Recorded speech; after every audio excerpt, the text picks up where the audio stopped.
So, yun guys, welcome back to my channel at nandito ako sa pinakatuktok ng Croc Patrick. Ayan!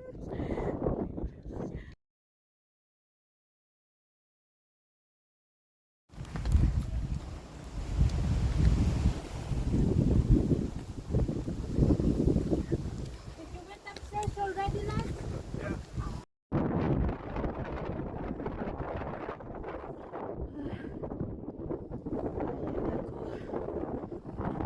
Sa kalahati pa lang kami. Nauna na yung iba. Yung ibang kasama ko anoon pa sa baba. Ay, iwan. Ano na yung iba sa... ayun pa yung aakyatin namin. O yung may ulap na yung nakatago. May mga tao na doon. Doon pa kami. So, nangangalahati pa lang. 2 oras na akong naglalakad. Oh my God. Ayun yung kasama namin iba. Lakas ng hangin. Pero tumigil na naman ang hangin ngayon. Oh. Pero, pabugso-bugso. Doon pa kami aakyat. Doon yung kapilya. Doon yung, nakita yung sa baba na yung, sa may puno na. Doon kami nag-park.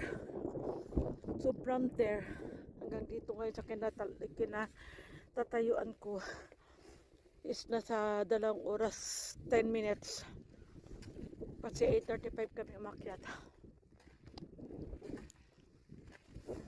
So ayan, grabe, pero parang sarap-sarap sa pakiramdam kahit hindi ko pa nararating.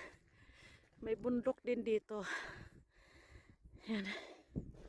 Pero yung bundok talaga naakyatin, hindi ito ha, yung sumunod, yung may ulap.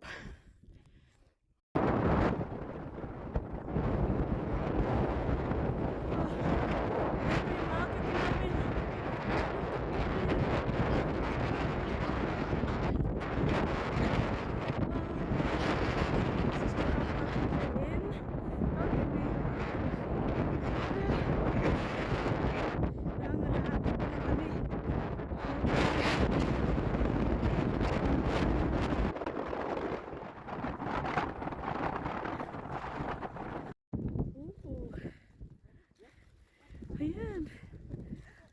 Hakit ko yung pinakatutok. At ito yung chapel. Ayan ang chapel ng St. Patrick. So, yun guys.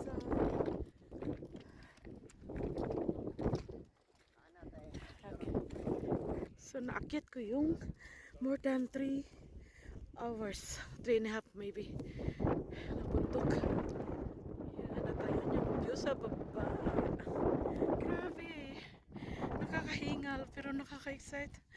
Parang masabi mo talagang tagumpay. Ngiting tagumpay. Sobrang saya. So, ayan guys.